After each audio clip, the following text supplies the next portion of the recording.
The cold was a constant companion. It lived in the stone floors, creeping through the thin soles of her slippers.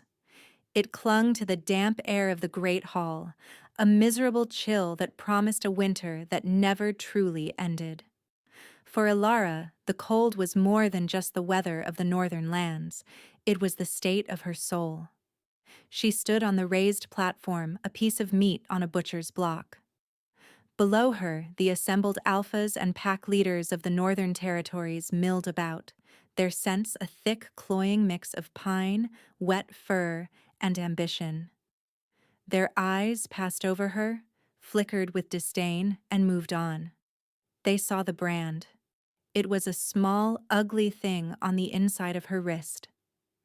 A jagged spiral meant to look like a broken wolf, burned into her skin years ago by her own father's hand. It marked her as the daughter of a rogue, a stain on a noble bloodline. Worthless, tainted. A low growl rumbled from a burly alpha in the front row, his lip curled. Another joined in, and then another. A chorus of guttural disapproval that vibrated through the floorboards and up Alara's legs. Every wolf growled when she entered the hall, a tradition of humiliation her father had instigated when he'd sold her to the annual claiming auction. She flinched but did not look down. She kept her chin high, her gaze fixed on the frosted window at the far end of the hall. It was a small rebellion, the only one she had left. They could have her body, her labor, but they would not have her spirit. Not all of it. The auctioneer, a weaselly man named Finn, rapped his gavel. And now, the final lot. A female of the Valerius line, though, blemished. He said the word with a sneer, a performance for the crowd. Strong back for labor, quiet disposition. Who will start the bidding? Silence. The growls had faded to a low, simmering contempt. No one wanted rogue-tainted blood, not even for a servant. The shame was a fire in her cheeks, a painful counterpoint to the ice in her veins. She was going to be cast out, sent to the wastes with nothing. Perhaps it was better that way. Then, the great oak doors at the back of the hall crashed open. A wind, colder than anything the hall had held before, ripped through the room, extinguishing half the torches and sending cloaks flying. It was a cold that had teeth, a predatory chill that silenced every whisper, every breath. In the doorway stood a figure silhouetted against the gray, snowy light.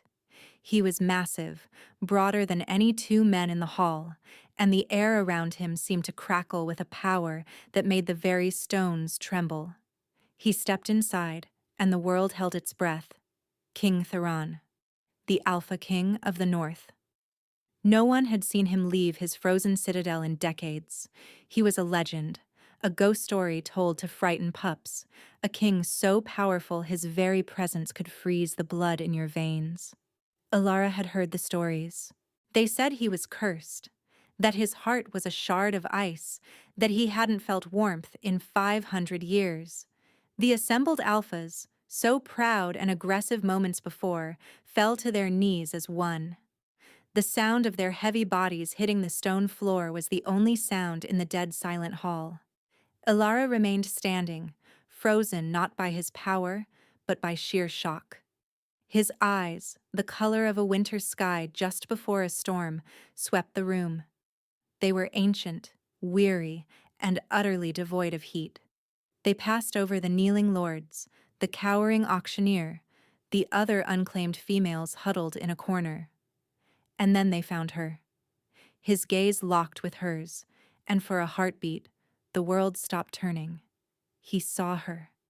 Not the brand, not the shame, not the worthless commodity. He saw her. She felt it like a physical touch, a jolt that ran from her scalp to her toes. He started walking. Each step was silent, deliberate, eating up the distance between them.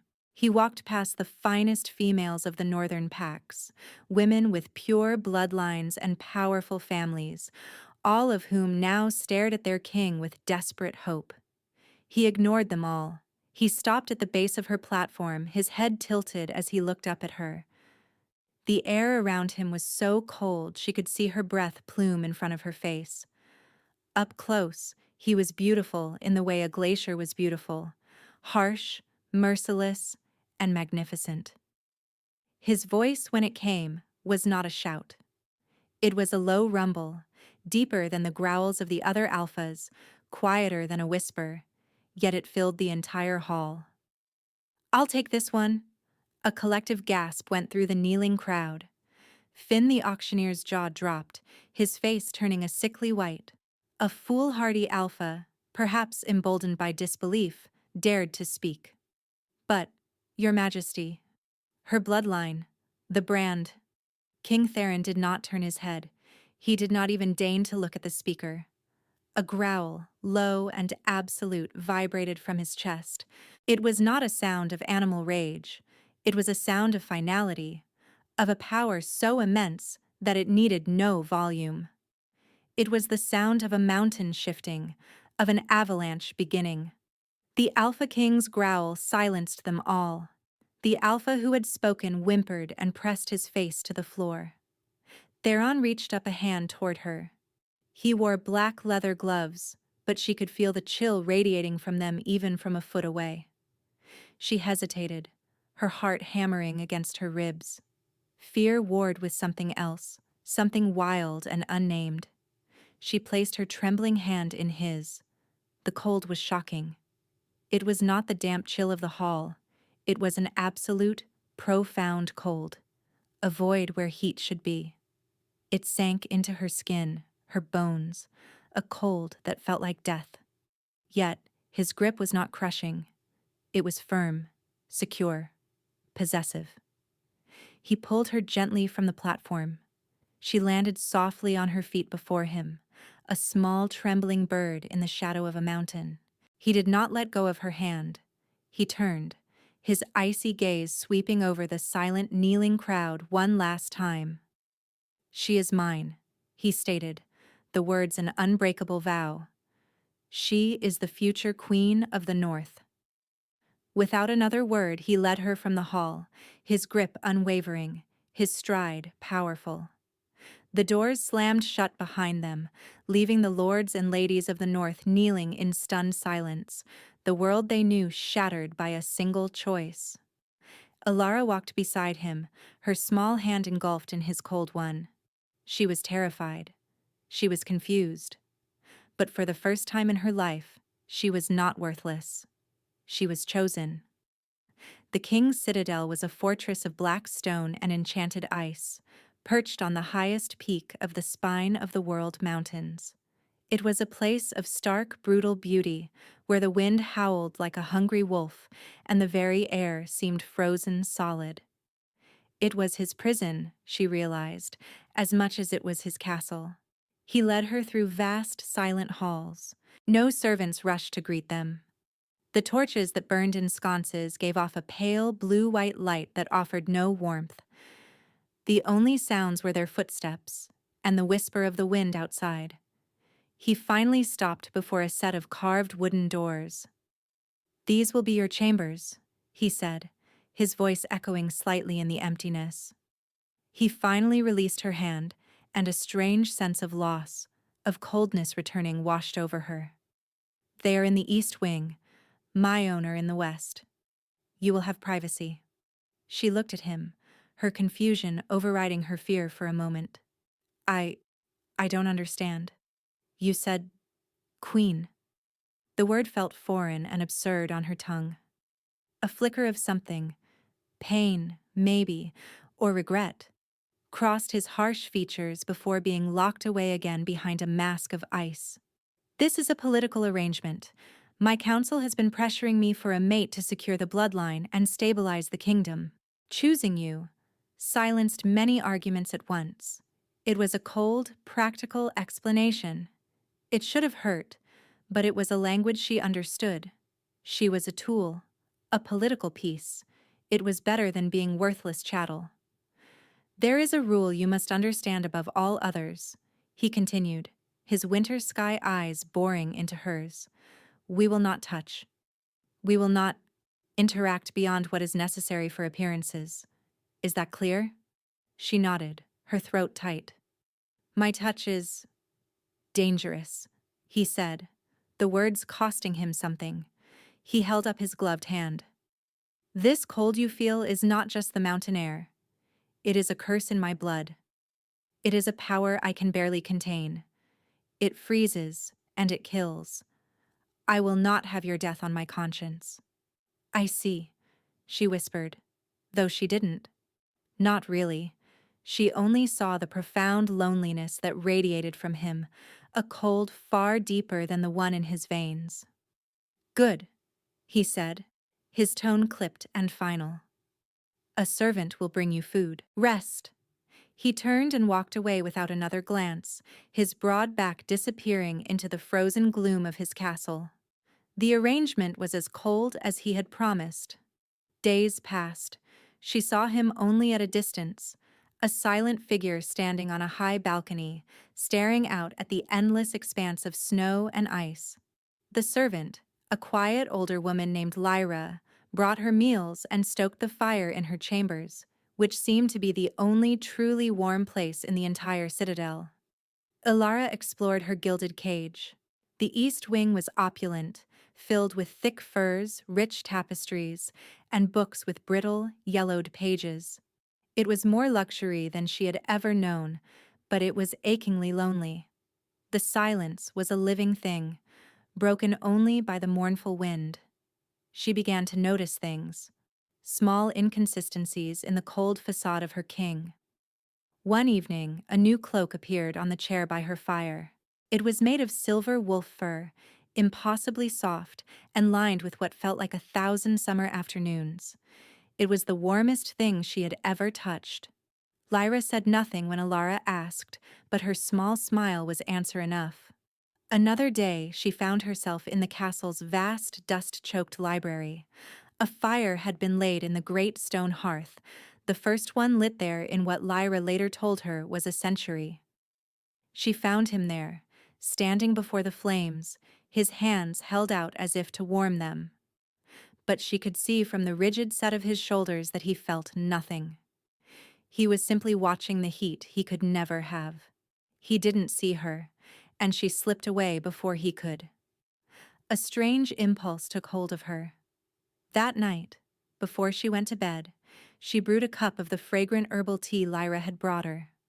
It was steaming hot, smelling of chamomile and honey. She carried it carefully through the silent halls, her heart a frantic drum against her ribs. She left it on a small table outside the massive, forbidding doors to the west wing, where he lived. Then she fled back to her own rooms, her cheeks burning. It was a foolish, childish gesture. He would probably have it thrown out. The next morning, the cup was gone. She started doing it every night. Each evening, she would leave a hot cup of tea outside his door. Each morning, it would be gone. They never spoke of it. It was a silent conversation, a tiny spark of warmth exchanged across the frozen chasm of their arrangement. One night, a blizzard descended upon the citadel, a storm of legendary fury. The wind screamed and clawed at the stone, and the cold deepened until it felt as though the world itself was freezing over. The fire in Ilara's room sputtered, unable to fight back the encroaching chill. She was huddled under a mountain of furs, shivering, when her door creaked open.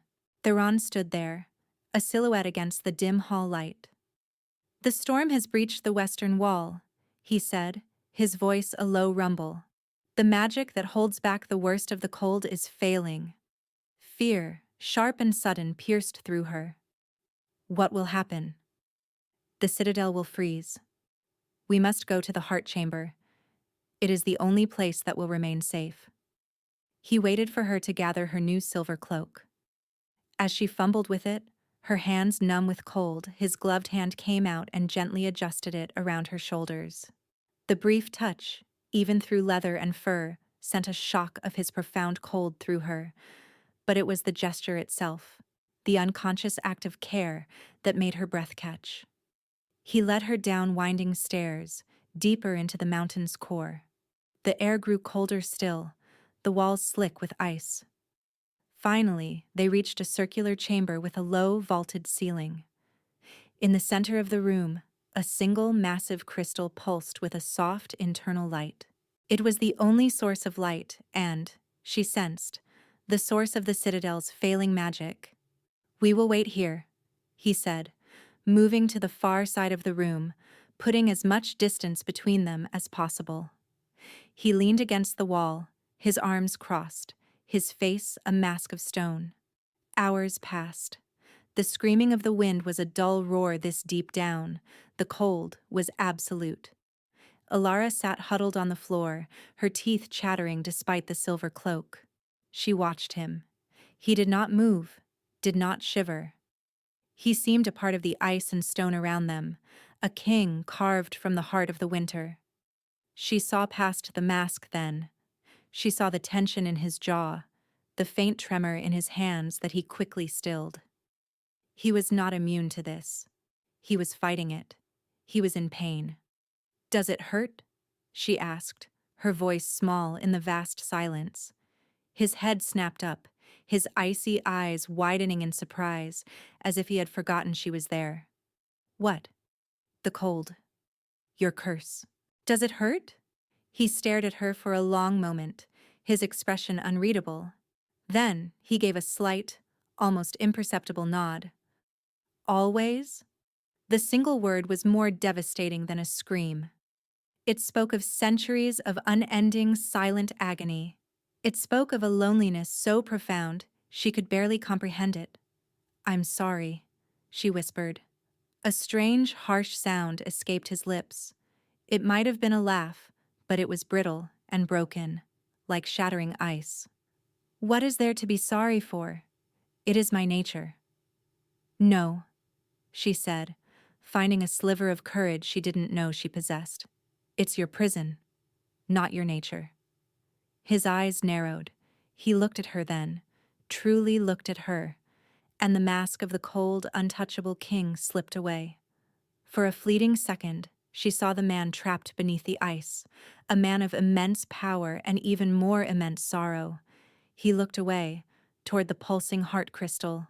"You speak of prisons," he said, his voice soft and laced with a bitterness that cut her to the quick. "What of your brand? Who gave you that?"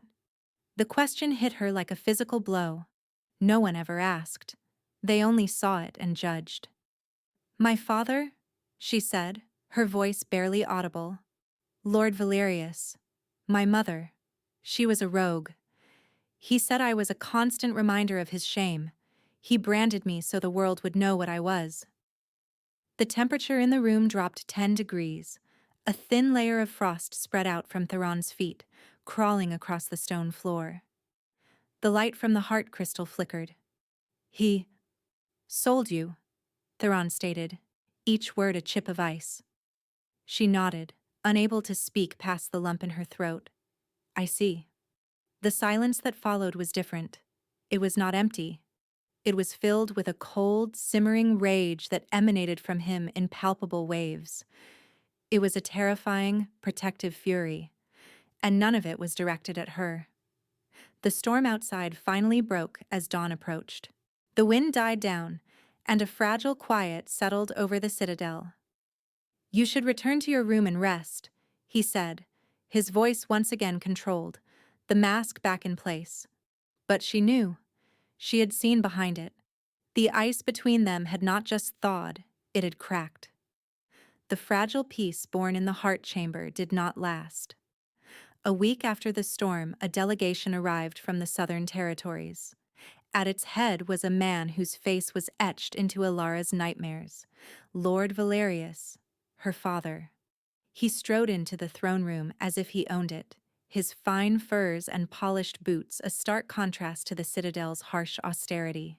His eyes, cold and cruel, found Alara standing beside the throne where Theron sat.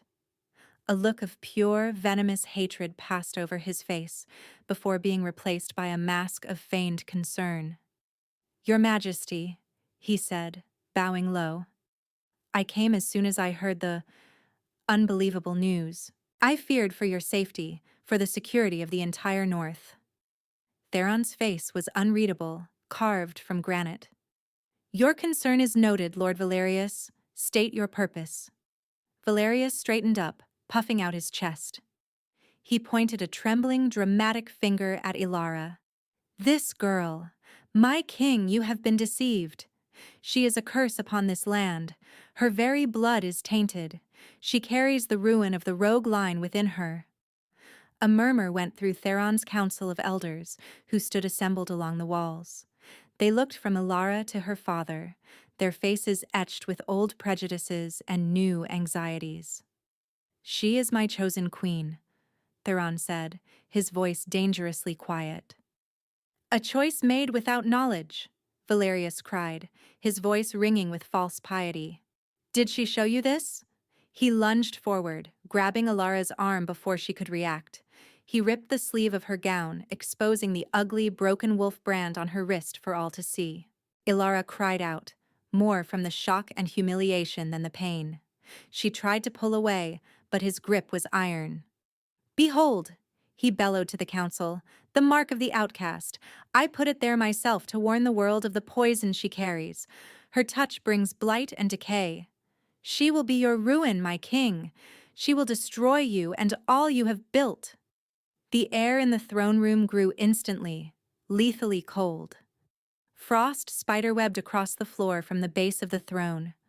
Theron rose slowly to his feet, his sheer size and the aura of barely controlled power making him seem like a god of winter. Release her, he commanded. The words were not loud, but they cracked like a glacier calving into the sea. Valerius, caught in the grip of his own fanaticism, did not seem to notice the danger. You must cast her out. For the good of the kingdom, you must renounce her.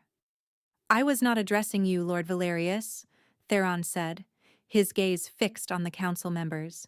Their faces were pale, their eyes wide with a mixture of fear and uncertainty. He could see the seeds of doubt her father had planted. He was politically trapped.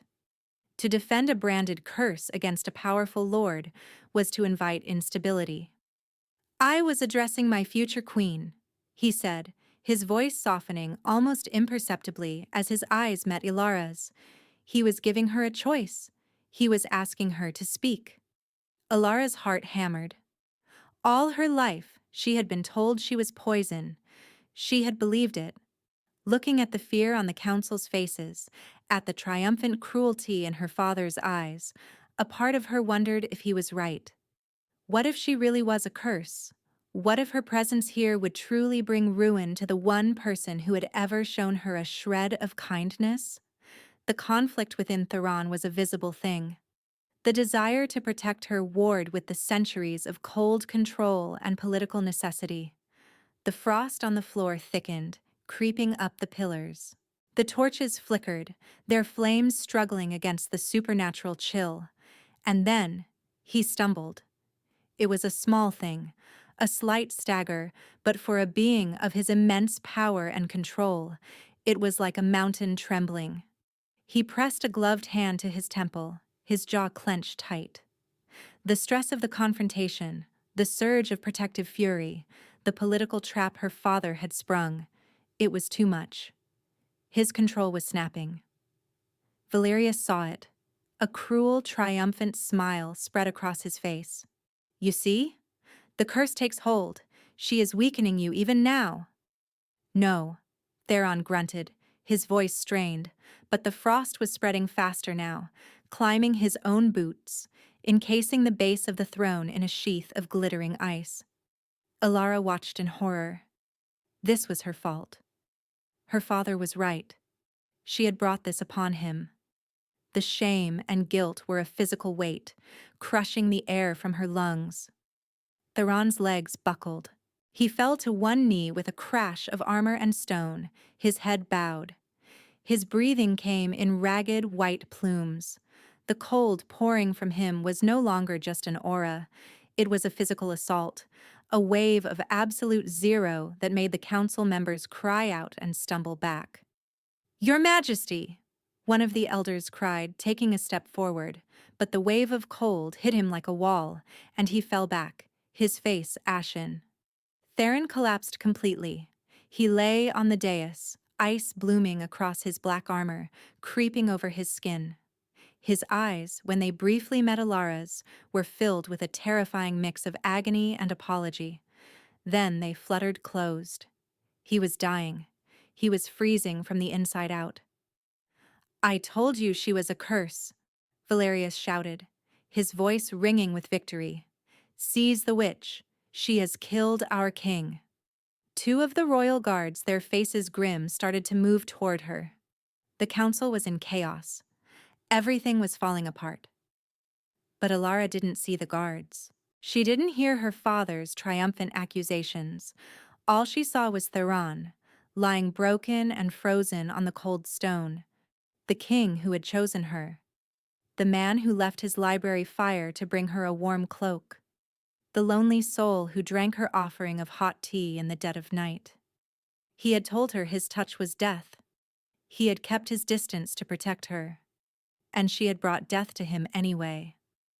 The despair was a black, bottomless ocean. It threatened to swallow her whole. But then, something else rose through it. Not courage, not hope.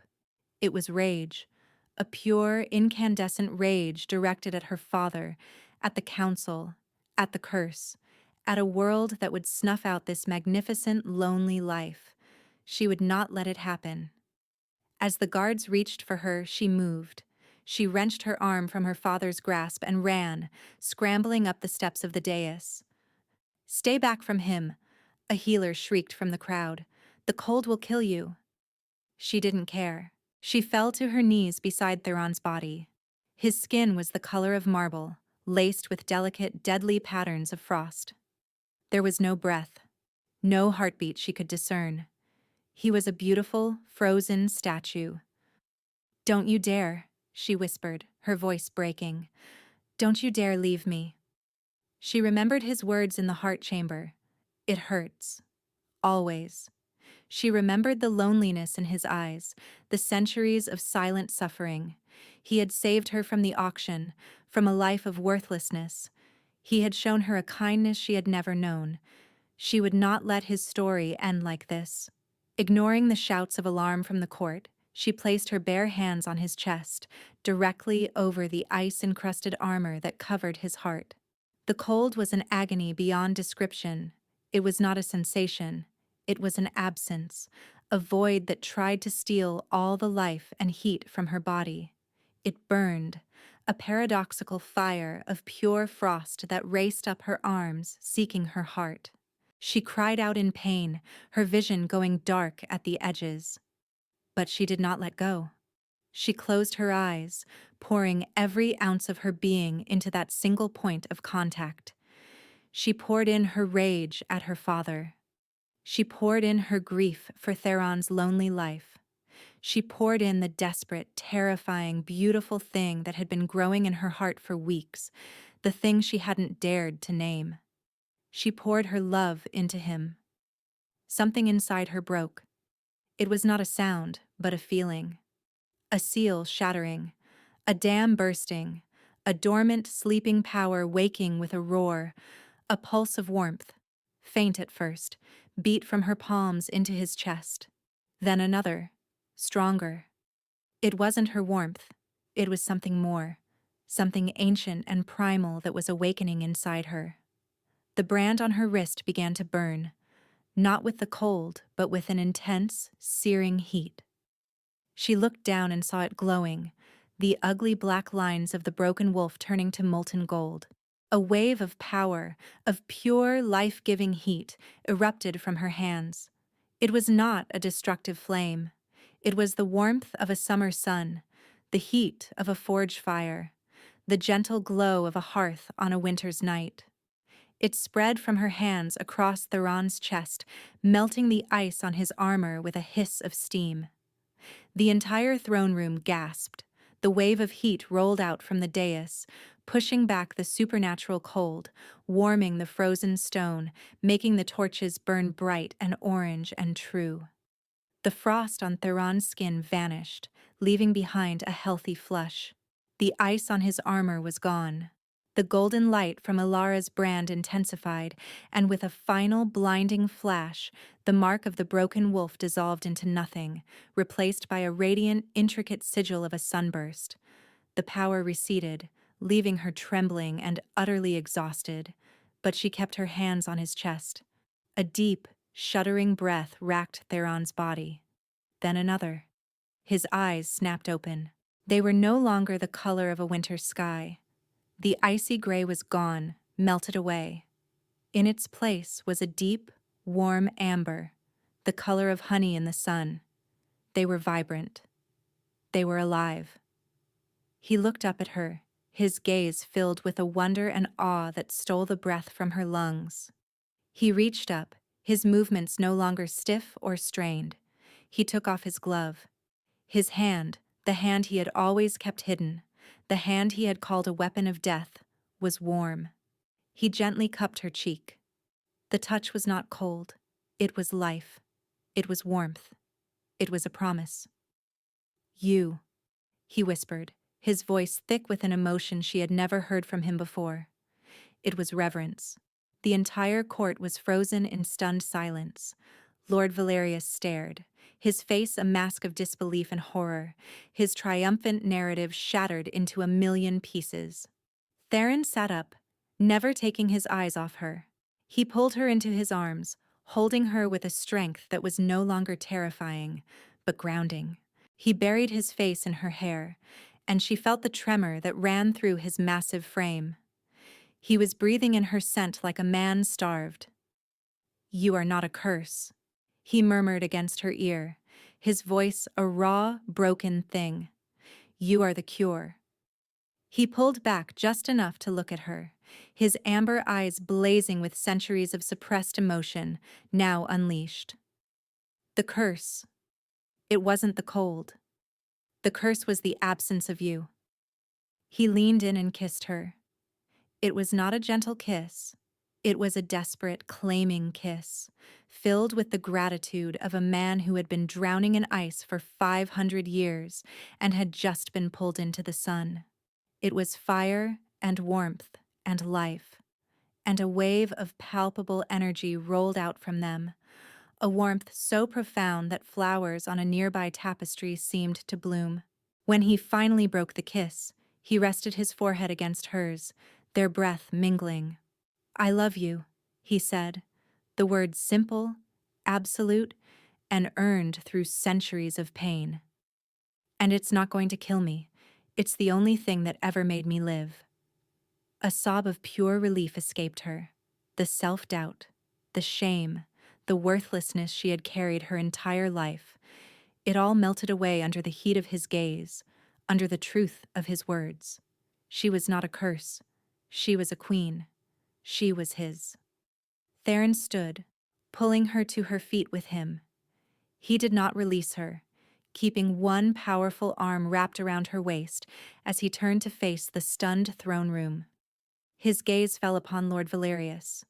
The cold was gone from Theron's eyes, but what replaced it was a fire just as terrifying. It was the righteous fury of a king who had found his most precious treasure and the man who had tried to destroy it.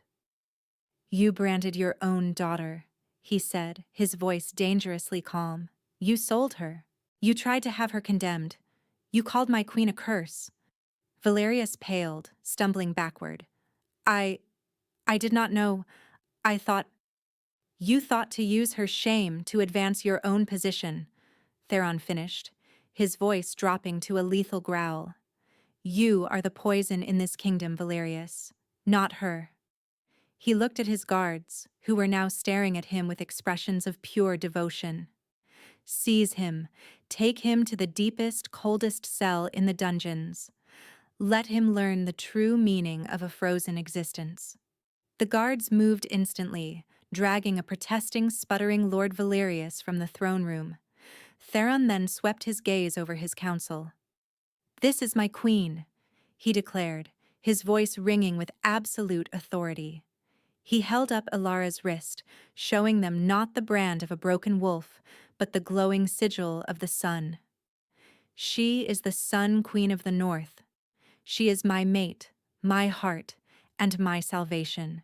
Anyone, his amber eyes flashed, who objects can take their concerns to my dungeons and join Lord Valerius. One by one, the council members dropped to their knees, but it was not the fearful, grudging submission of before. It was a bow of genuine reverence, of awe. They were not bowing to the fearsome Ice King. They were bowing to the woman who had melted him, and to the new, whole king she had forged. Ilara leaned against him, her body weak but her spirit soaring. He held her tight, his warmth a solid living thing around her. She was home. Months passed. Spring came to the north, a true spring, for the first time in living memory. The supernatural winter that had gripped the lands around the citadel for 5 centuries receded, banished by the combined warmth of the king and his new queen. Tiny green shoots pushed their way through the thawing earth in the castle gardens, a miracle that brought tears to the eyes of the older staff. Lord Valerius languished in the dungeons, his power broken, his name a disgrace. The north was healing, not just from the cold, but from the stagnant fear that had ruled it for so long. Laughter was heard in the halls of the citadel, a sound that had been absent for generations. Ilara was no longer the timid, shamed girl from the auction block.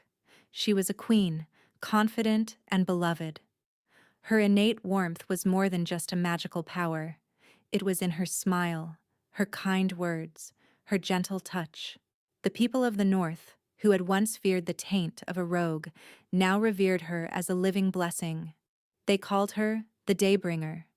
She and Theron were inseparable. His touch, once a source of terror and death, was now her greatest comfort. He held her hand constantly, as if still marveling at the simple, miraculous warmth of it. The haunted, lonely look was gone from his eyes, replaced by a deep, abiding love and a peace he had never known. He was no longer a king ruling from a throne of ice, but a man who had finally found his hearth. One bright morning she found him in the newly thawed gardens, standing before a patch of earth where the first winter roses were beginning to bloom, their petals a defiant, vibrant crimson against the dark soil.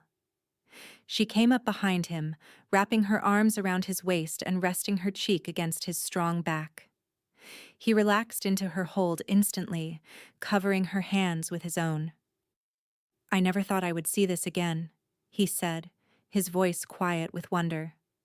"My mother planted these. They died the year the curse fully took hold."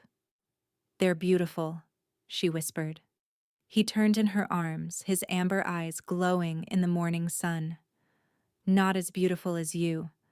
He traced the sunburst sigil on her wrist, his touch sending shivers of warmth through her.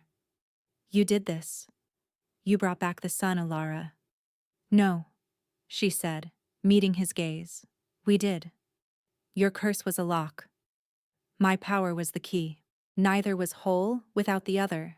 He smiled, a true, radiant smile that made him look years younger, erasing the last shadows of his long winter. It was a smile like the sunrise after a lifetime of twilight. He had been a ruthless king, a feared legend, a man encased in ice. Now he was just hers. "My clever queen," he murmured, leaning down to kiss her softly. "My salvation." She kissed him back, pouring all her love, all her gratitude, all the certainty of her belonging into the touch. She had started her life as a worthless outcast, branded and sold. She had stood on a platform while the world growled at her. Now she stood in the arms of a king who had silenced them all, not with a growl of possession, but with a declaration of love. She was not just chosen, she was cherished. She was not a cure, she was a partner. In the heart of the thawing north, under the warmth of a new sun, she had finally, truly, found her home.